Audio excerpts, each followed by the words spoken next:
Welcome to the Big L, your unofficial source for Libertarian Party news, arcana, and information for the liberty-minded political junkie. Find us at BigLPodcast.com. Here's your host, Libertarian Party insider and the pink flame of liberty, Caryn Ann. Well, hello, everyone, and welcome to episode 6 of the Big L podcast. This is part 2 of the series I am calling Replatforming the Libertarian Party. And we are just going to continue where we left off. We were talking about, just to remind you, because this might be a week, right? A week. I think we were planning on releasing it later, unless, of course, you were one of the show's patrons who had got to hear it immediately after last episode.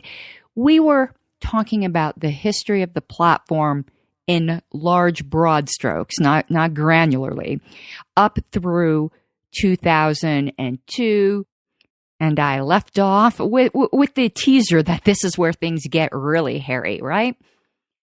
Well, the length and specificity of that 2002 platform, no matter what, it was quite, as I said, wonderful in many ways, just cannot be maintained in groups of hundreds of libertarians every 2 years. And during that period of time, in a no doubt well-meaning, but in my view, strategically disastrous decision, it was decided via numerous routes, but mostly via a strategic planning, brainstorming meeting of the LNC, that the thing that the platform needed was to complicate it even further. And it seems that this idea still comes up periodically in state parties. And as I mentioned last episode, there was this same issue with the former Colorado platform. And that was the whole idea of an accordion platform starts to seem logical and attractive.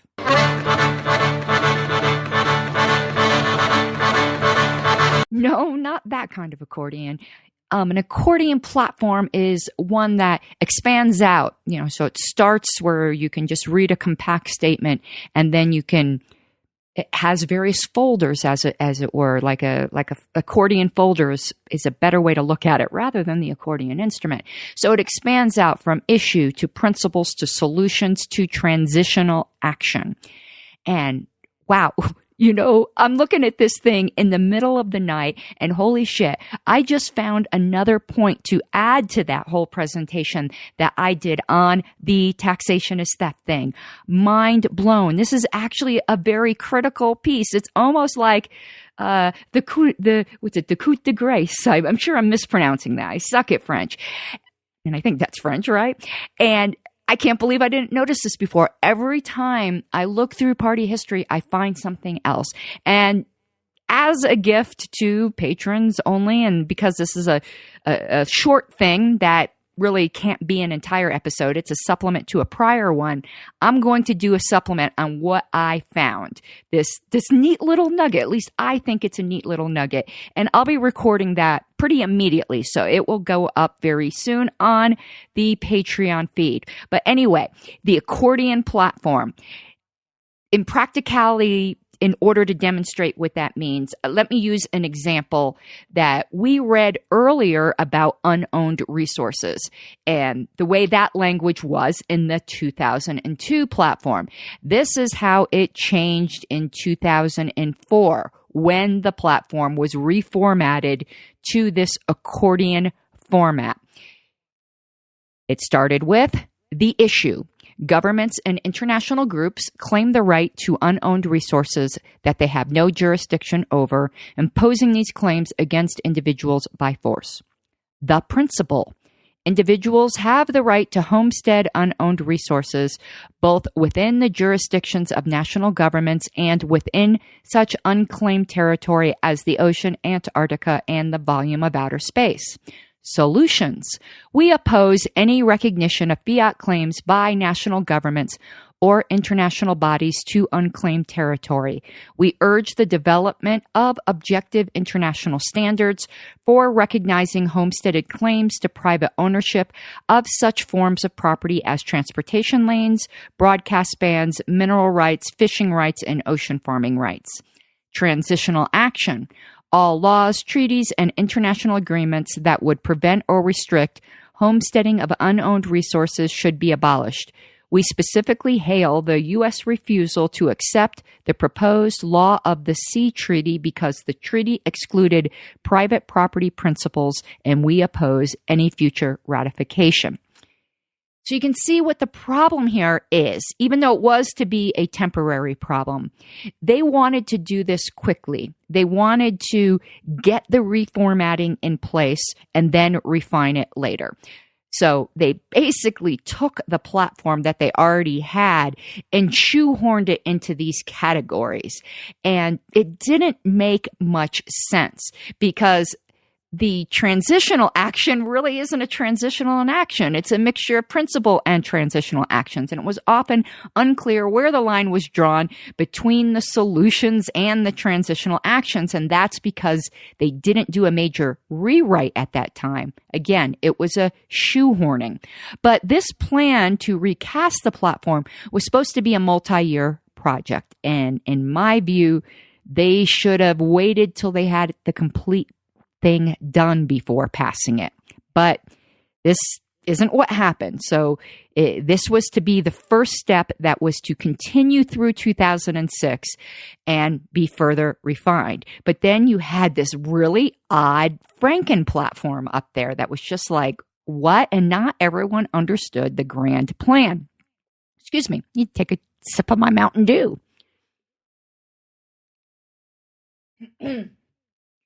And it was at this point that the moderates, led by a group called the Reform Caucus, decided to capitalize on the instability and just incoherence of this current platform and to do, in their words, de-kookify it. In other words, make it no longer radical. It was on their end, at least for the most of the leadership of that caucus, not everyone, of course, you could never say everyone, everything, was in one way an attempted coup of the party. The plan was not to simply take the principles and just message them better for the current time, not perhaps that we should have transitional steps, or maybe that's all we should have with the statement of principles, or any of number of things that we can easily disagree on strategically. But it was to expressly make the platform something else. It was an attempted ideological coup. And social media was not a thing there. Not as many people were on the internet. And to educate people about this really took conventioneering on the convention floor. We are going to be getting into 2006 in much, much greater detail later. It's a fascinating study. So this group, the Reform Caucus, they claimed that the present state of things, and this is a caricature, drew a circle around only the very tip of the Nolan chart and dismissed everything else below it as might as well be socialism. False, but that is what happens when someone insists that every position an identified libertarian might have must also, by definition, be a libertarian position, or they act like you just ran over their dog by pointing it out. What was ironic is they did the mirror image, as is often the case. They drew their circle at whatever the majority moderates thought at that time and made that the standard for respectability, and everything north of that was just kooky. It was a very clever shell game. This shell game was actually very effectively countered by later radicals, and I will be dealing with that in a future show. I think will be called There's More Than One Way to Be a Libertarian, capitalizing on their statement that the Reform Caucus used that as like their theme statement and completely misused it. So in 2006, the Franken platform was deleted. So did the Reform Caucus succeed? Did it? That is the common narrative. And ever since then, the radicals have been commonly demeaned as purists and foreigners to the LP mainstream when in fact they are the ideological children of the statement of principles. In this new world, it was turned upside down. Rather than everyone moving towards the North Star as far as they were willing to go and not demeaned if they did not want to go further, and fact, some radicals sucked at that and brought on a lot of this. Bad behavior brings on other bad behavior. So rather than everyone doing that, those that wanted to go all the way were treated as nutcase aberrations, with the ideological soul of the party being in the middle, the quote-unquote adults in the room that should be running the party. Interesting. So it's about then that you start seeing the development of the propaganda that the LP is centrist. It isn't. On economics, it is further right than any right-wing person. And conversely, on social issues, the Libertarian Party is further left than any liberal, but certainly not any progressive. Do not confuse liberal and progressive. And part of the problem is we no longer have a mainstream liberal party. It is the conservatives, and they're actually not very conservative anymore. They're more populist, and the progressives. So on social issues, we are more liberal than the liberals. And on economic issues, we are more conservative than the conservatives. And remember, in 2008, this is the direct fruit of that sort of thing. In 2008, we nominated Bob Barr and Wayne Allen Root, candidates which were not in favor of ending the drug war and were Republican light by any metric these days, and it was a gross mistake. That developed directly out of what happened in 2006, and that should have been a huge warning sign at that point. And it was at that 2008 convention that the statement of principles was attempted also to be watered, the principles itself, but the gateway to it, the 7A's thing that I talked about last time. That was when the attempt was made to open this alleged back door. So a lot came out of 2006 and went downhill for a bit, in my opinion. I actually think in some very objective standards, it did as well, not just my opinion. So back to the LP is not centrist, but it also isn't exclusionary of those that have some differing views. It's just that those differing views are not big L libertarian views, and shoehorning them in the name of a big tent is fantastically misguided. That is not what a big tent is. A big tent should be to include as many people as possible, not as many ideas as possible. And in that, it is necessary to be able to realize that ideas and people are two different concepts, and they are not coextensive. The thinning of the modern skin cannot seem to handle this, and that thin-skinnedness and just irrationality has infected the LP as well. For all too many libertarians, this becomes like a highly emotional issue. If someone says to them that a particular position they hold is not libertarian, what they hear is that they are not libertarian. But that is not at all what was said. And that is not at all what was meant most of the time. Again, there are jerks on all ends of this equation. We're not speaking of them. So the Franken platform was deleted, and there were many good reasons to delete it that had nothing to do with dekookification. I'm not saying that right, but I'm laughing at myself, and we're going to leave that in because that just shows how kooky the whole idea was, right? And even some ideological radicals voted for its deletion. And I can't say that if I were there, I wouldn't have. I don't think I would have because I think I would have seen what was coming, but maybe not because that really that was a hot mess. It was a real hot mess. So to claim that this deletion was some kind of mandate, some kind of repudiation of the older hardline philosophy, it simply wasn't. Plus, no convention can do that without, that's right, meeting the 7/8 threshold to amend the Statement of Principles. This has been a huge shell game that is causing a huge rift even to this day. And it's more than time to heal that gaping wound. And guess what?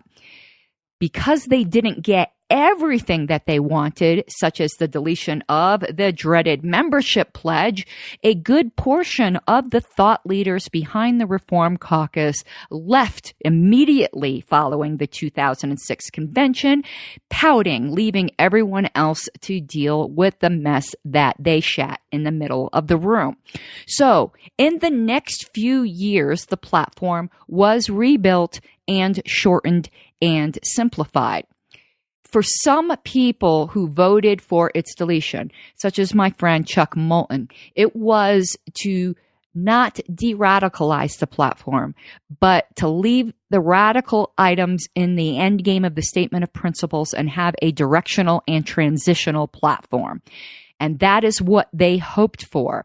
And I think that is what a lot of the delegates who voted for its deletion thought. Those who were not part of the inside baseball Machiavellian plotting that is unfortunately political reality even within the Libertarian Party.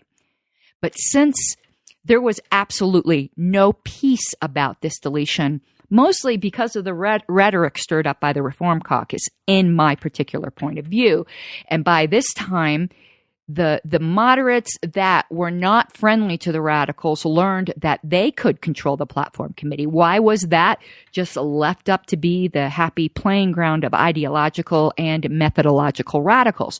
And the platform committee has become a wrestling match ever since. And the platform, instead of being directional and transitional, which I don't necessarily agree with, but I know that was the thought. It is a mix of both, and it's confusingly a mix of both.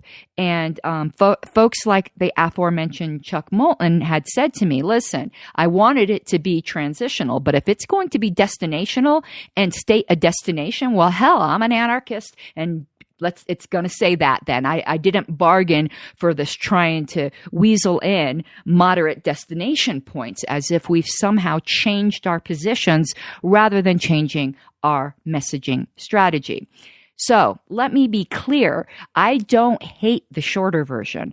I personally prefer more detail, but I do understand that it is just impractical for a large group to maintain it, and that the longer things belong better to groups like caucuses. For instance, the Radical Caucus adopted a very detailed platform that is very similar to the 2002 platform. But I didn't care for the holes that were left in the resulting platform. And because it isn't clearly transitional in the whole thing, it is confusing and misleading, and honestly, to some people, such as on the taxation issue, there were people who, as I said, that one episode, who argue that we no longer oppose all taxation. Yes, we do. And remember, in speaking about the taxation issue, I found that little nugget that I'm going to be working on later today. I think I'll do it as a video to put into the Patreon feed rather than just an audio, so that those of you who just stumbled across this and aren't familiar with me, you get to put, personality, a face to the voice and all of that. So when I came into the platform committee for the 2018 convention, I had some goals. I wanted to see some of these holes plugged. I wanted the things that were causing confusions changed. And I knew there were others of like mind. And my goal in this was not to end this constant teeter-totter where the moderates were struggling for control or the radicals were struggling for control, was to do something in which everyone could win, which was the original intention. And I have a plan for this. I have a plan for this for the future, an idea, that I would like to work with others on, that both radicals and moderates and methodological radicals and all four groups, here I am, like trying to do this like chart of everyone, should be able to get on board with. And that would involve bringing back the program. We'll go into that in another show.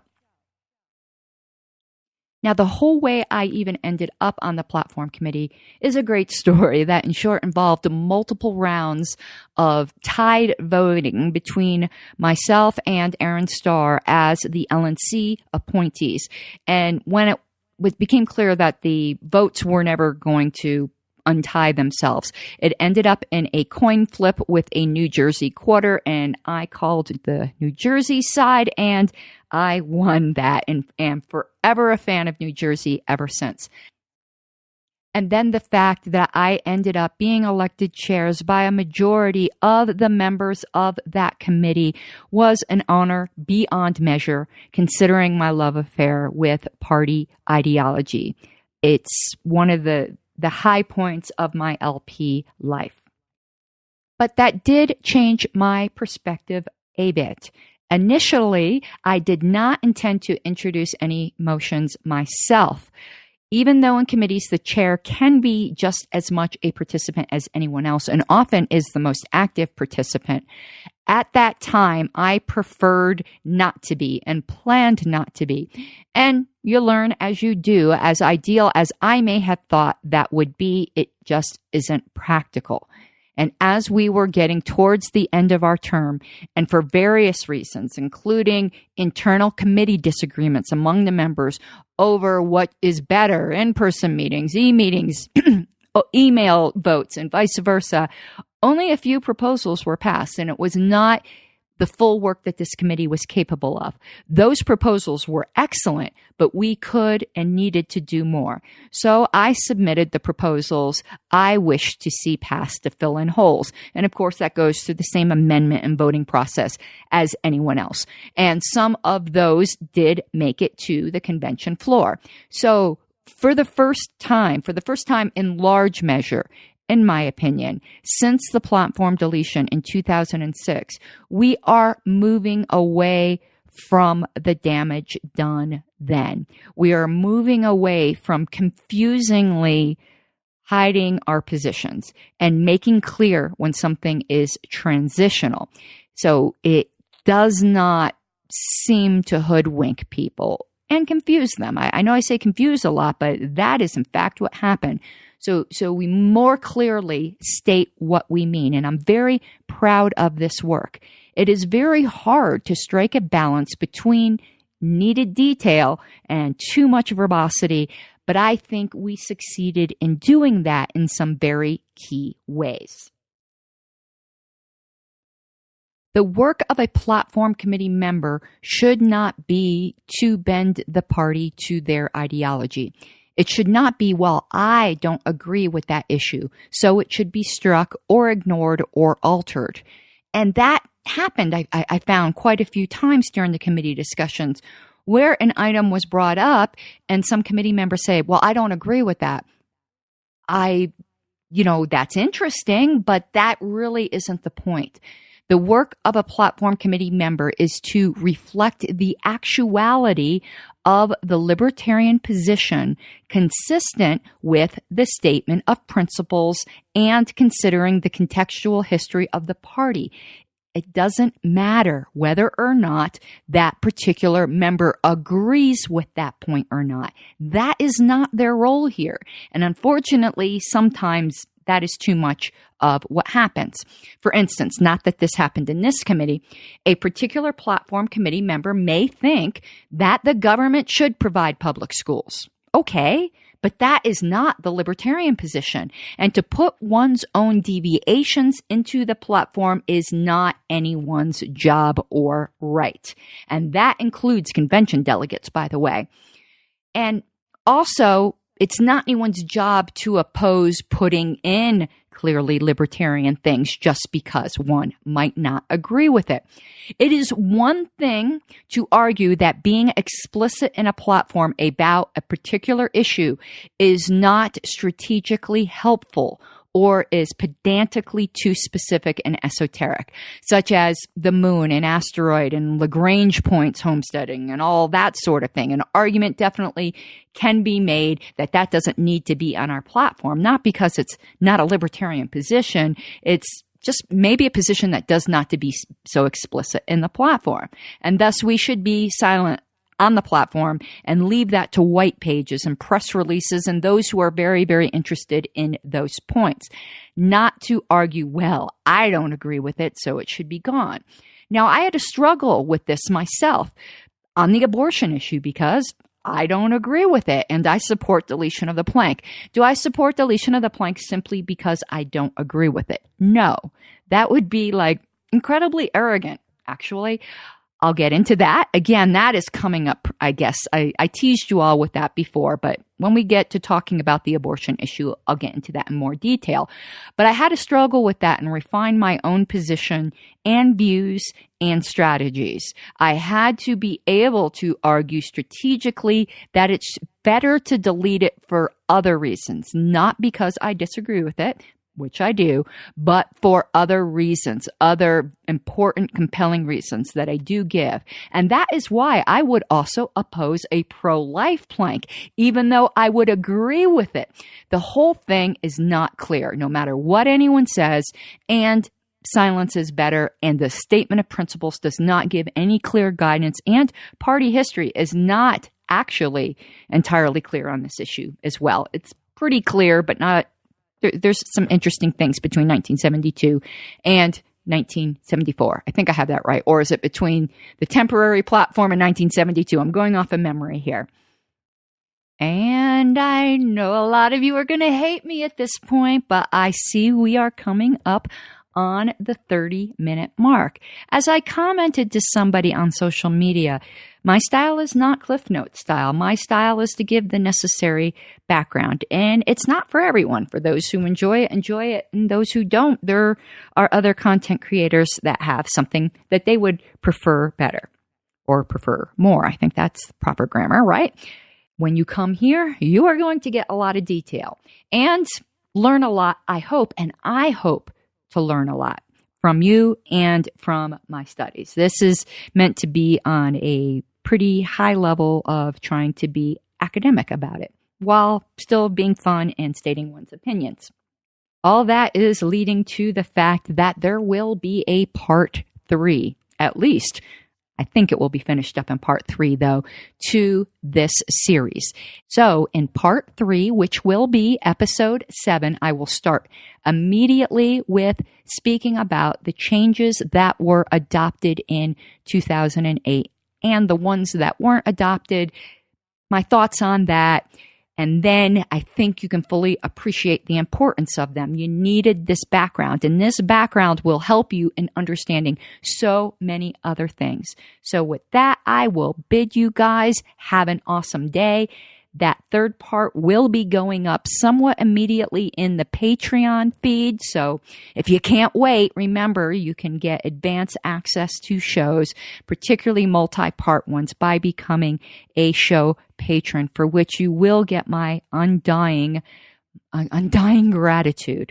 So have an awesome day. Mi guapas de libertad. Thank you for listening to The Big L, where size does matter. Subscribe today and help support the show by going to BigLPodcast.com. This has been a Pax Libertas Productions podcast. I must take this time to disseminate the appropriate disclaimers and advisories. If it pleases the Crown, while I am an officer of the National Libertarian Party and have in fact sold my soul to the blessed chicken on a stick, all opinions, perspectives, rants, jokes, and outbursts of any and all kinds are solely me speaking on my own behalf and not on behalf of the party. I am not the party spokesperson, just a fanatic who happens to hold a position. Before anything else, I am a liberty activist, just like you. And if you call me a politician, I die a little inside. Thank you.